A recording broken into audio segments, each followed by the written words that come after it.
네, 안녕하세요. 증권맨입니다. 오늘 코스피는 마이너스 0.09%, 그냥 뭐 거의 보합에서 끝났다고 보시면 될 것 같고요. 코스닥은 0.41% 상승 마감을 했습니다. 최근에 뭐 코스피는 별로 멘트 드릴 게 없어요. 어제랑 똑같고요. 이렇게 박스권 안에서 움직이고 있는데 다행히 이 박스권의 하단보다는 상단 구간에서 다시 재차 박스권을 형성하고 있는 상황. 그리고 수급을 보면은 좀 그래도 긍정적인 방향이죠. 뭐 외인이 이렇게 큰 폭으로 적극적으로 매수 가담을 하고 있지 않지만 일단은 조금 이제 지친 개인들의 매도세가, 그러니까 보통 개인들이 이렇게 외인 기관이 주가를 올려주면, 지수를 올려주면 매도를 하는 경우가 많았는데 최근에는 조금 많이 지쳤다라는 표현이 수급에서 나오는 것 같습니다. 기관이 수급이 좀 들어오면서 받쳐주고 개인들의 이제 물량을 받아주고 있고, 외국인은 크게 뭐 매수 매도 포지션을 가져가고 있지는 않은 것 같고요.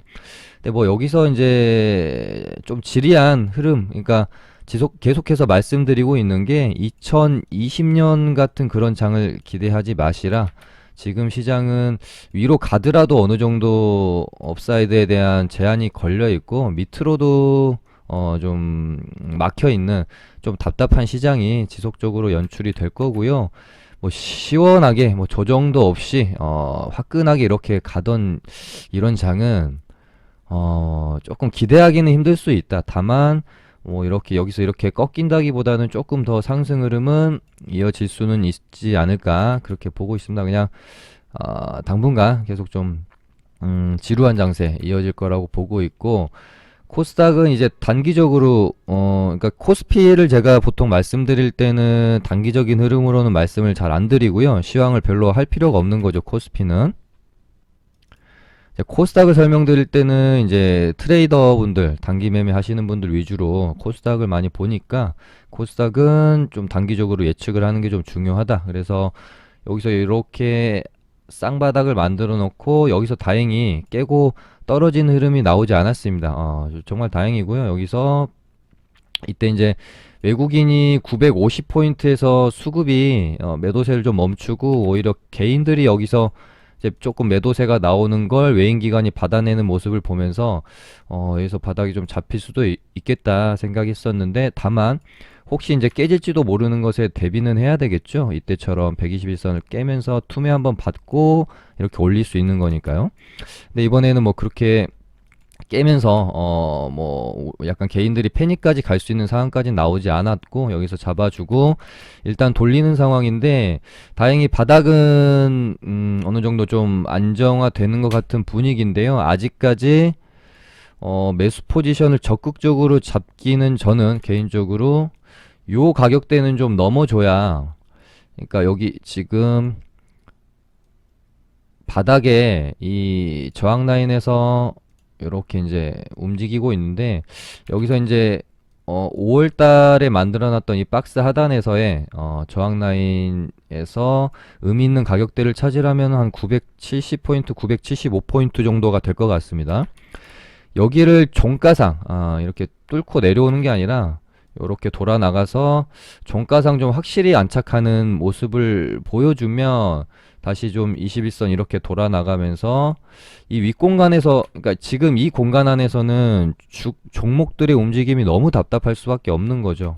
근데 970, 한 70에서 75포인트 정도 안착해주고 여기 이렇게 좀 이쪽 영역으로 주가가 좀 들어가면, 지수가 들어가면 조금이나마 종목들이 좀 덜 답답하게 움직일 수 있지 않을까, 그렇게 좀 보고 있습니다. 그럼 오늘 뭐 테마랑 종목들 좀 살펴볼 텐데요. 한 가지 이제 오늘 좀 하나 말씀드릴 게 있는데, 제가 방송하면서 뭐 이런저런 테마들, 그러니까 오늘 뭐 강세였던 테마 혹은 뭐 급락했던 테마, 약했던 테마, 약했던 종목, 강했던 종목들 설명드리고, 뭐 뉴스도 설명드리고, 그 안에서 틈틈이 제가 이런 종목들은 좀 자리가 좋아 보인다, 뭐 이런 테마들은 지속적으로 앞으로도 강할 가능성이 높을 것 같다, 이런 테마들은 뭐 반짝하고 죽을 것 같다, 이런 이제 개인적인 견해를 이제 시청자분들이랑 공유하는 방송인 거고요.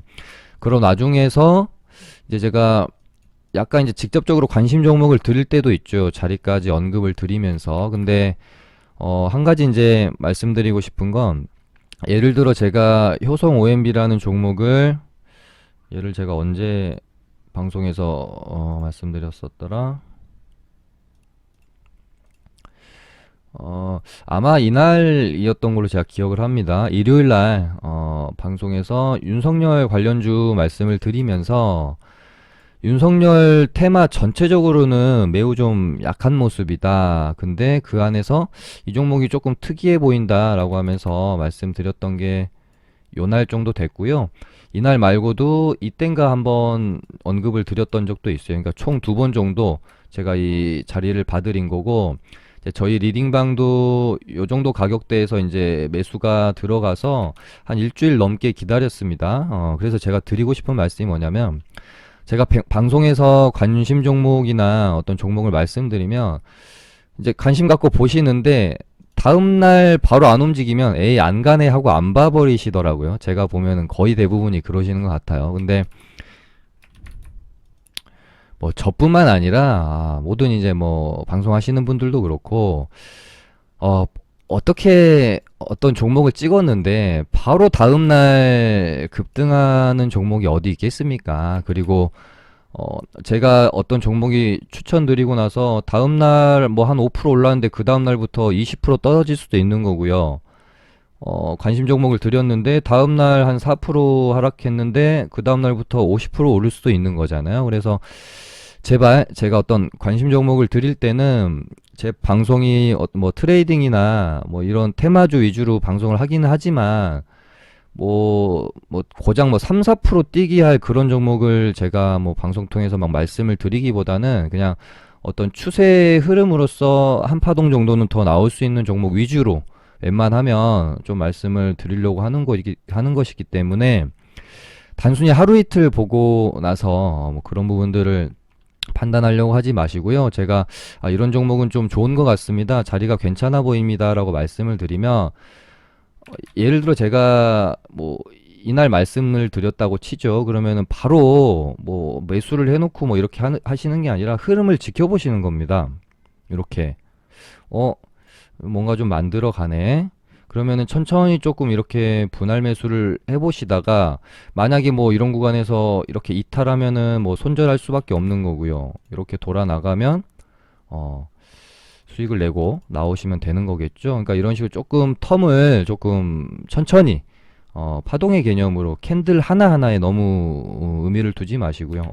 그러니까 제가 이날 방송에서 추천을 드렸는데 다음날 이렇게 떨어졌다고 뭐야 이 새끼 뭐 사기꾼이네 뭐 이런 식으로 하면 할 말이 없잖아요. 이렇게 올랐는데. 근데 저희 리딩방도 요 구간에서 이제 기준선이잖아요. 그러니까 파동을 한번 내고 이렇다 할 반등 없이 쭉 눌렸다가요, 뭐 전형적인 패턴입니다. 기준선 부근에서 추가 하락하지 않고 첫 번째 상한가 갔던 종가를 깨지 않죠. 11,000원 구간 위쪽인데, 기준선 부근에서 이제 전형적인 패턴은 21선이 올라올 때까지 기다리는 패턴이거든요. 상승 패턴 한번 가져갔다가 요렇게 21선이 올라오면 딛고, 제 방송 좋아하시는 분들은 참 자주 제가 말씀드리는 기준선 매매법이라고 보시면 될 것 같고, 저희도 이제 가지고 있다가 오늘 종가 부근에 어제 여기서 이렇게 캔들을 만들길래 오늘 가겠다 싶었고요. 제가 카톡 방에서도 그렇게 말씀을 드렸습니다. 사실은 오늘 이렇게 만들어 놓고 내일 이렇게 가는 모습을 저는 상상했는데 오늘 오후에 갑자기 땡겨 주더라고요. 그래서 일단 절반은 팔고 절반은 홀딩하고 있어요. 저희 리딩반은. 근데 시간에서 조금 뜨는 것 같죠. 이제 내일 뜨면 뭐 나머지를 시가에 정리를 할지 좀 더 볼지는 내일 오전장의 분위기를 보면서 파악을 해야 될 것 같고, 근데 이런 식으로 제가 이제 어떤 뭐 관심 종목을 드리면 좀 추적하면서 아닌 것 같으면은 매수하지 마시고, 추적을 해 나가봤더니 흐름이 괜찮다 싶으면 한번 매수해 보시고요. 이런 식으로 좀 접근을 하시면 좋을 것 같아요. 그다음에 오늘은 뭐 이제 최근에 그래도 가장 시장에서 강하고 매매할 만하다고 생각되어지는 테마는 메타버스랑 디지털 화폐 정도가 아닌가 그렇게 보여지고요. 저는 이쪽이 조금 더 강할 수 있다라는 입장 정도는 가지고 있고요. 메타버스 같이 이런 식으로 옛날에 예를 들면 이제 우주항공 테마가 형성되는 것처럼 시장에서 뭔가 좀 새롭게 신선한 테마가 형성이 됐을 때 이런 것들이 좋은 거는 악재가 나올 게 없다라는 게 가장 매매할 때 좋은 겁니다. 뭐 갑자기 뭘 하기로 했는데 안 한다든지 예를 들어 뭐 정부 정책 관련해 가지고 그런 테마들이 좀 많이 있잖아요. 예를 들면 뭐 세종시나 뭐 이런 부분들. 그래서 뭐 이제 최근에 뭐 지하와 관련 테마들이 형성이 되기도 했고 오늘도 강했었는데 이제 정부 정책 관련된 주들을 제가 막 이렇게 주도주로 보지는 않고 비중 베팅을 하지 않는 이유가 언제 어떻게 또 말이 바뀔지 모르는 거고 악재가 나올지 모르기 때문에 아주 그렇게 큰 비중으로 매매를 하긴 좀 힘들죠. 근데 이런 것들은 좀 다르죠. 악재가 나올 게 없잖아요. 메타버스 관련주들 상당히 좋은 것 같고요. 지금 원래는 선익 시스템이 대장으로 좀 치고 나가고 있었고 보시면 여기 이제 전고점을 상한가로 살짝 넘겨놓고 하루 이제 뭔가 좀 매물을 소화하는 듯한 봉이 나온 다음에 오늘 다시 한번 상승 흐름을 이어가고 있는 상황이고요.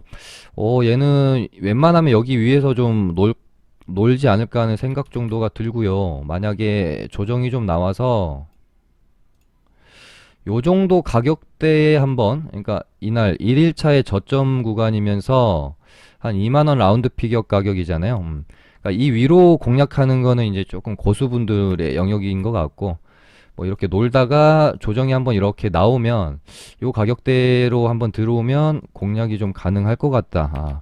그런 생각이 들고요. 그다음에 이제 최초에는 선익 시스템이랑 한빛소프트가 테마를 형성을 하고 있었고 한빛소프트가 2등주였는데요.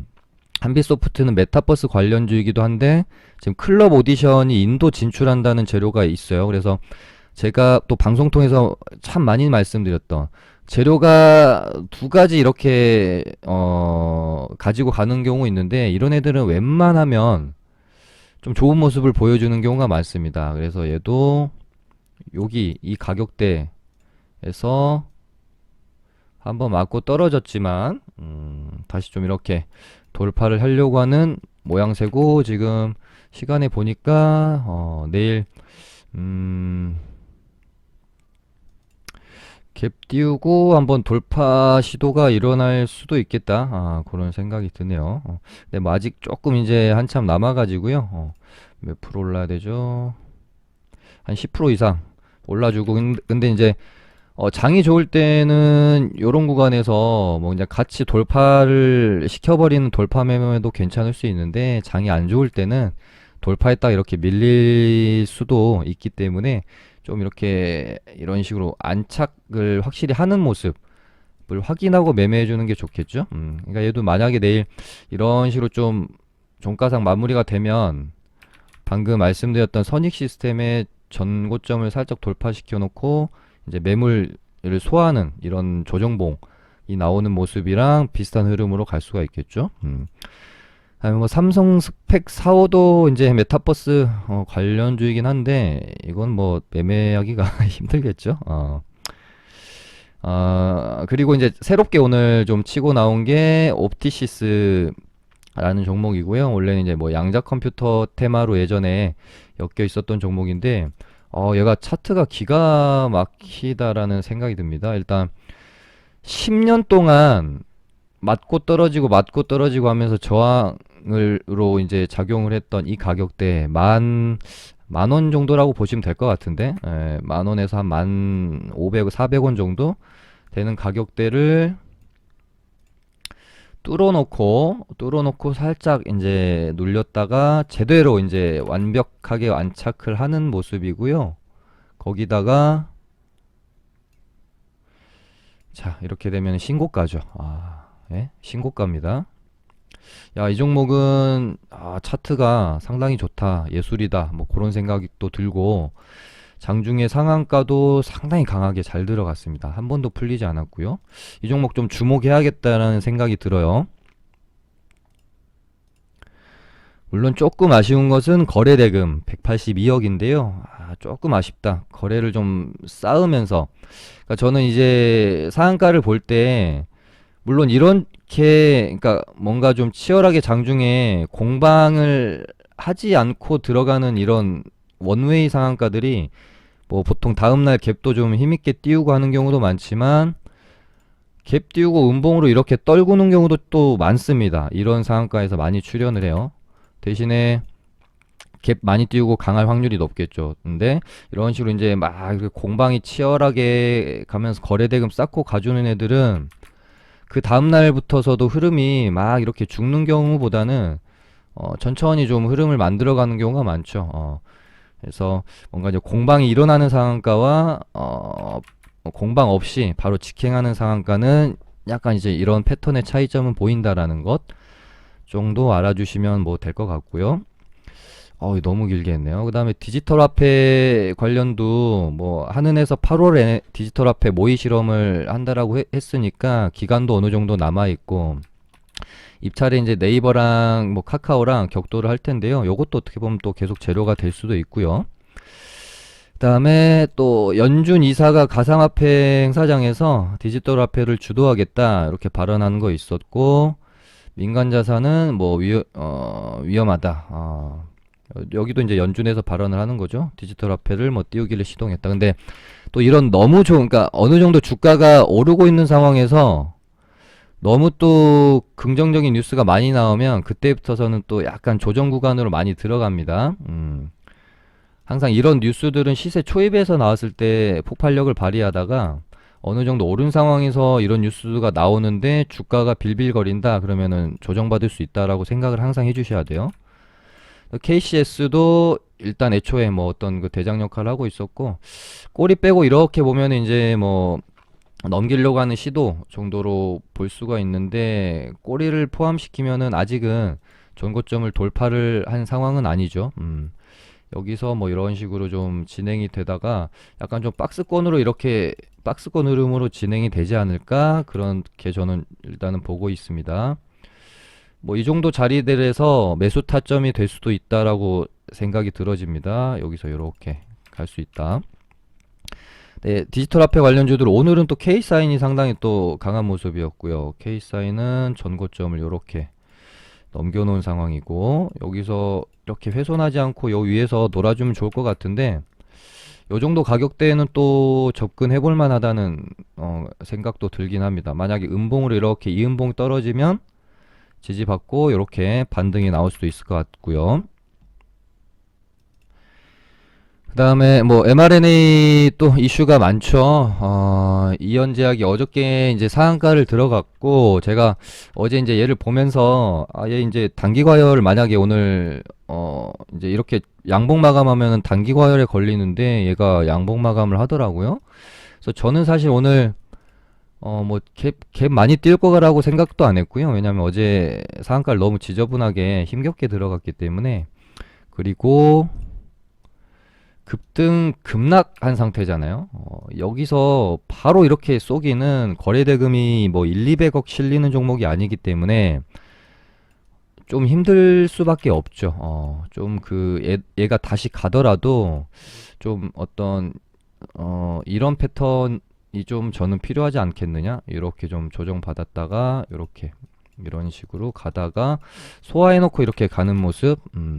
이렇게 되면 어찌됐건 요렇게 되는 거니까요. 요런 식으로 요렇게 어찌됐건 재료는 남아 있기 때문에 여기서 뭐 말도 안 되게 죽기보다는 어느 정도는 좀 더 흐름을 가져가 줄 수는 있지 않겠느냐 일단은 그렇게 보여져요. 근데 또 애매한 게 단기 과열을 들어가 버렸다는 게 어떤 의도일지 일단 시간에서는 조금 안 좋은 모습이라서요. 좀 더 흐름을 지켜봐야 될 것 같습니다. 그 다음에 이제 모더나가 그러니까 지금 애초에 mRNA 백신 테마가 뜨게 된 시초도 사실은 화이자랑 모더나가 mRNA 백신을 개발했고 우리 정부에서 우리도 mRNA 백신을 개발하자 그래서 형성된 테마이기 때문에 둘이 약간 이제 뭔가 비슷한 느낌은 있는데 어제 같은 경우에는 워낙 같이, 그러니까 바이오주 전체적으로, 급락이 좀 많이 나왔다가 이연제약이 갑자기 땡기면서 좀 이제 분위기를 바꿔놨기 때문에 바이오주 전체적으로 낙폭과대에 대한 수급이 들어오면서 반등이 이제 같이 나오다 보니까 약간 지금 서린바이오가 이연제약을 따라다니는 느낌이 들었었는데요. 어찌됐건 얘네는 이제 시간이 지나면은 분리가 됩니다. 테마 자체가 일단은 좀 다르다고 봐야 되는 거기 때문에 분리가 될 수밖에 없고요.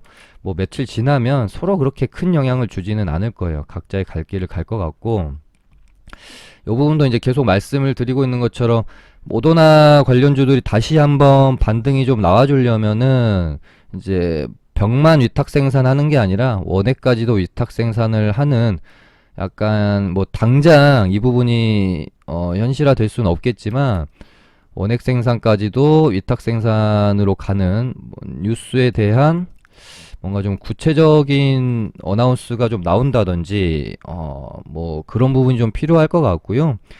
그리고 이제 모더나와 삼바를 통해서 어찌됐건 우리나라의 백신 허브를 만들려고 하는 이 부분에 대한 또 뭐 정부의 좀 어떤 구체적인 어나운스가 있으면 다시 한번 뭐 반등이 좀 나올 수는 있을 것 같고, 아니면은 지금 위탁 생산을 하기로만 했지 구체적인 계약의 어떤 뭐 규모나 이런 부분은 지금 공시가 된 상태는 아니잖아요. 그래서 혹시 삼바가 뭐 이번에 이제 따낸 계약 규모가 예상보다 좀 크다거나 어떤 그 디테일한 내용 면에서 시장 기대치를 좀 더 뜨겁게 할 수 있는 부분이 나오게 되면 반등이 좀 나올 수도 있지 않겠느냐, 그렇게 보고 있습니다. 근데 뭐 서린바이오는 근데 결국은 제가 요날 방송에서 말씀드린 대로 흘러는 가고 있죠. 아마 얘는 요렇게 가고 21선 이렇게 올라오기를 기다릴 것이다. 그래서 여기서 한 번 정도는 반등이 나오지 않겠느냐, 그렇게 좀 말씀을 드렸는데 어제는 뜻하지 않게 이연제약 때문에 반등이 한번 나온 것 같고, 어찌됐건 얘도 고점 대비 하락이 깊었기 때문에요. 이렇게 V자로는 반등 못합니다. 어제 이연제약처럼 강한 뉴스가 있지 않은 이상 요렇게 반등 한번 줬다가 요렇게 다시 죽었다가 요런 과정을 거치면서 추세를 회복하는 것이지, 뉴스가 있지 않은 이상 요렇게 V자는 좀 힘들죠. 일단은 이 가격대를 유지를 하고 있고, 여기서 뭐 조금 더 하락이 나올 수도 있는데 결국은 21선이 올라오면 돌림 반등은 조금 주지 않을까 저는 생각을 하고 있습니다. 이 반등이 나올 때 크기는 뉴스가 동반되느냐 동반되지 않느냐에 따라서 좀 갈릴 가능성이 크겠고요. 거래량 또 급감했고, 뭐 어느 정도는 반등은 워낙 강했던 종목이고 시장이 주도주였기 때문에 이대로 죽기는 조금 아쉽지 않을까, 그렇게 이제 생각을 해보는 거고요. 그다음에 오늘 오랜만에 스푸트니크 관련주들이 반등이 좀 나왔죠. 일단 뉴스로는 뭐 브라질 변종 면역에도 효과가 있다, 뭐 강세를 보이고 있다, 뭐 그런 정도 뉴스였는데, 그냥 제가 봤을 땐 이화전기가 땡겨가지고요 같이 그냥 좀 올라와 준 게 아닌가, 그렇게 보고 있습니다.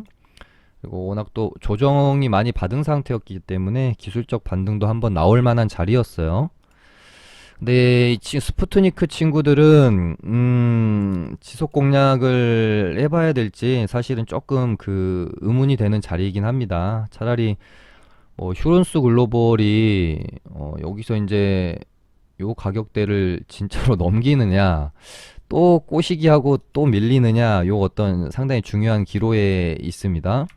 이렇게 보시면 이 저항대를 놓고 요렇게 수렴해 가죠. 이런 식으로 요렇게 가다가 뚫어줄 수도 있고요, 맞고 떨어질 수도 있고요. 이 부분은 어떤 또 뭐 뉴스가 나와주는지 뭐 이제 주포의 의지에 달려 있겠죠.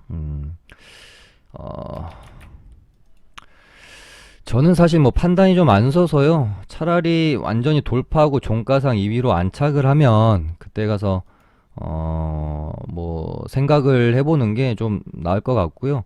아직 이제 돌파하기 직전에서 미리 접근하기에는 조금 리스크가 있을 것 같아요. 물론 대응이 빠르신 분들은 돌파 실패할 것 같으면 빨리 잘라버리면 되니까 그렇게 접근을 하셔도 될 것 같긴 하고요. 아무튼 스푸트니크는 조금 때도 좀 많이 탄 것 같고 여기서 시세가 조금 더 올라와줘야 볼 수 있을 것 같습니다. 요런 식으로 이제 얘도 이런 식으로 죽어버릴 수 있는 거니까 이 추세를 이겨내면서 요렇게 정도는 올라와줘야 될 것 같아요.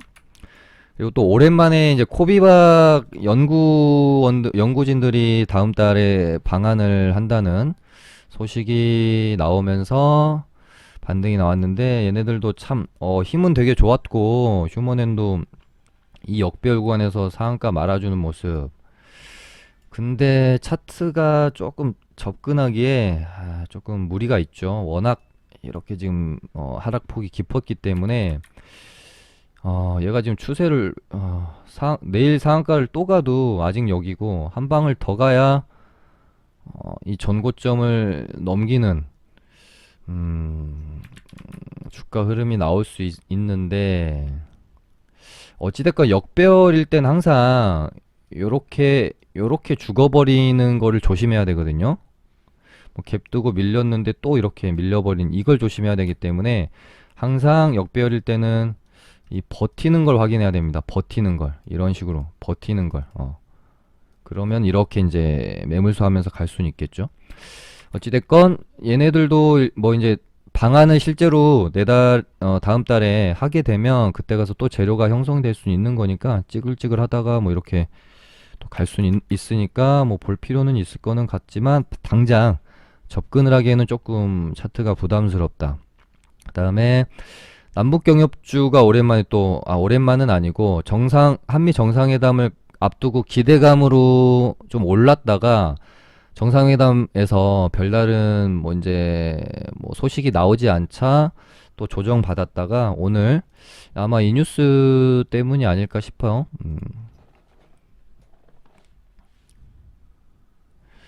정상회담에서 북핵 해결 의지를 확인한 한국과 미국은 공은 평양으로 넘어갔다.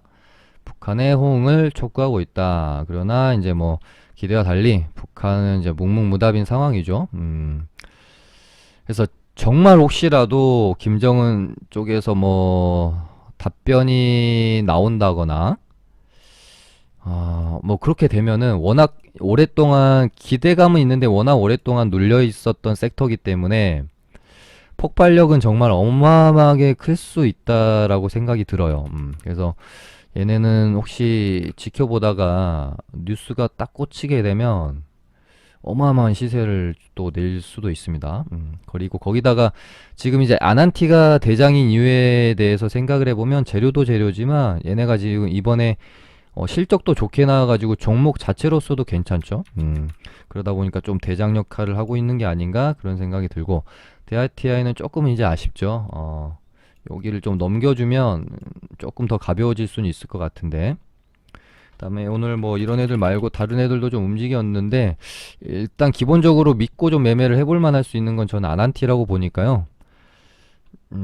조정이 혹시 또 나오고 요런 조정 구간에서 뭐 북한 쪽에서 뭐 답장이 온다든지 답이 좀 호응이 온다든지 하게 되면 기대감으로 또 움직일 수 있는 거니까 얘네는 뭐 일단 뉴스만 확실히 나와주면은 무조건 시장 주도주 하는 애들이라서 잘 좀 지켜보셔야 될 것 같고 그다음에 최근에 미사일 지침 해제 관련주들이랑 그러니까 한미 정상회담에서 미사일 지침이랑 원전 이제 협력 요 두 가지 뉴스가 어떻게 보면은 약간 소외되어 있는 재료였는데 시장에서는 오히려 뭐 삼성과 SK 뭐 LG의 뭐 투자 뉴스나 모더나 백신 위탁 생산 뉴스는 재료 소멸이 돼버리고 얘네는 재료의 형성이 돼버리는 역시 대중의 심리랑 반대로 가는 모습을 보여줬죠.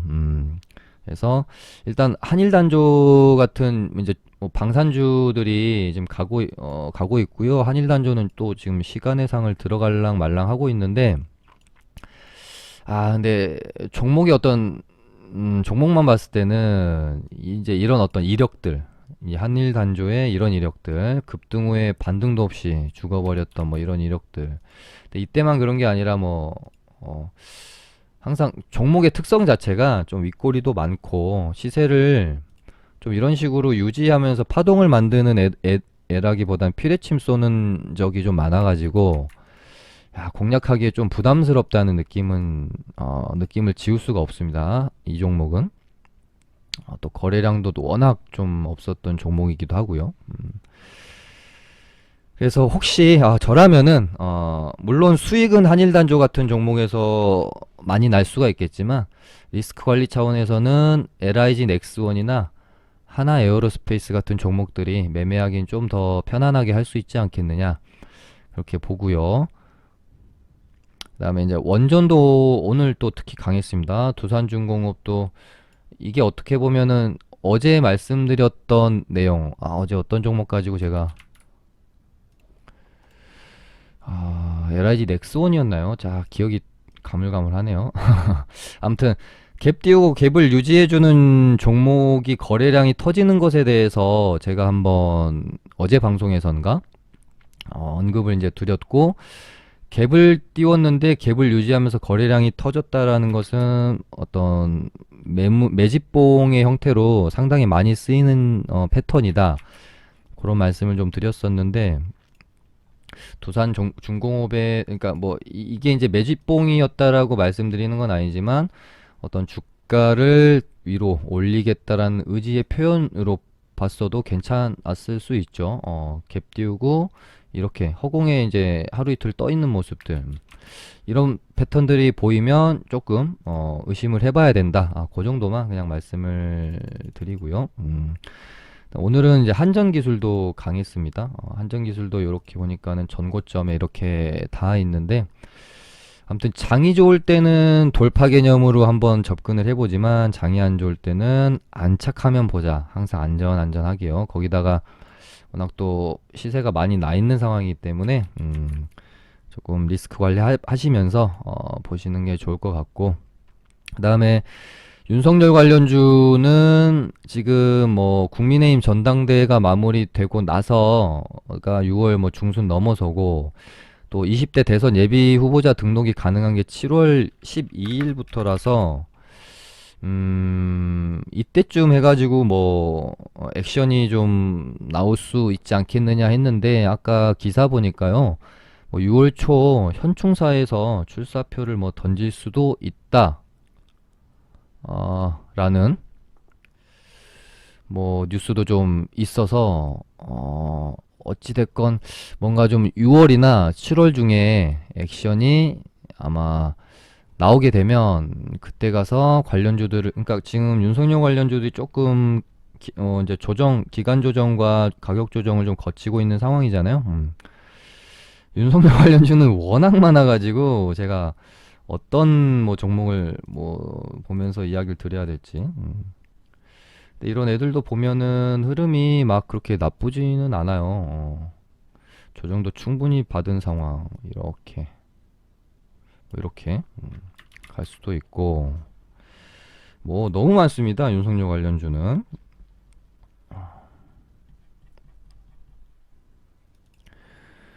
그다음에 김동현 관련주인 PN풍년은 자사주 매도 소식이 좀 있었어요. 근데 뭐 자사주도 매도했고 악재는 상당한 사실은 뭐 예전 같으면은 자사주 매도 나오면 엄청 크게 하락하고 그랬었는데 최근에는 자사주 매도가 나와도 그렇게까지 막 하락하는 분위기는 또 아닌 거는 같습니다. 거기다가 뭐 김동연이랑 전혀 연관 없다라고 말까지 했는데 거기다가 3차 이렇게 시세까지 나온 상황인데도 크게 밀리지는 않네요. 근데 어찌됐건 김동연 관련주는 제가 테마는 PM풍년은 요때부터 3차 파동에다가 김동연이라는 인물 자체가 주는 어떤 파급력을 생각을 하면 뭐 이재명, 뭐 이낙연, 윤석열에 비하면 좀 약할 수밖에 없지 않겠나 그렇게 생각이 들어서 뭐 적극 공략보다는 조금 뭐 조심하는 쪽이 나을 것 같다라고 한번 이때 방송에서 언급은 드렸었는데 뭐 다행히 조정폭은 크지 않았지만 어찌됐건 종목 자체에 노이즈라는 게 한번 생기면 주가가 힘을 더 받기보다는 조금 힘을 잃는 경우가 많으니까요. 그 부분 생각을 해보시면 좋을 것 같고, 그 다음에 뭐 비트코인은 조금 제 스스로도 뭐 좀 너무 잘 맞춘 것 같긴 해서 저 좀 제 방송 보신 분들은 아실 거예요. 저 뭐 막 이렇게 잘 맞춘 거 자랑하는 스타일은 아닌데 틀린 것도 많고 그래서요. 비트코인은 제가 딱 이때 6천만 원일 때 방송에서 거의 언급 안 드리다가 처음으로 언급 드렸었어요. 조금 조심할 자리라고, 분위기도 그렇고. 그래서 딱 요렇게 제가 그래프를 그려드렸었거든요. 요렇게 아마 이렇게 죽지는 않을 것 같은데 아무튼 이 정도 선에서 이렇게 이제 가는 방향, 요렇게. 그러다 한참 뒤에 뭐 이렇게 다시 시세가 받는, 뭐 제가 비트코인 전문가도 아니고 뭐 어떻게 될지 모르겠지만 개인적으로는 요렇게 좀 그려진다.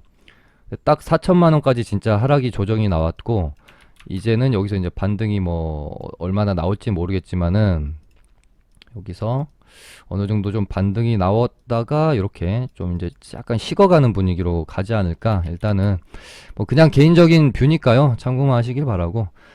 그 다음에 금값이 지금 20주 최고가를 달리고 있다라고 합니다. 혹시 이 부분이 재료가 된다면 한번 일단 반등은 있었긴 있었는데요.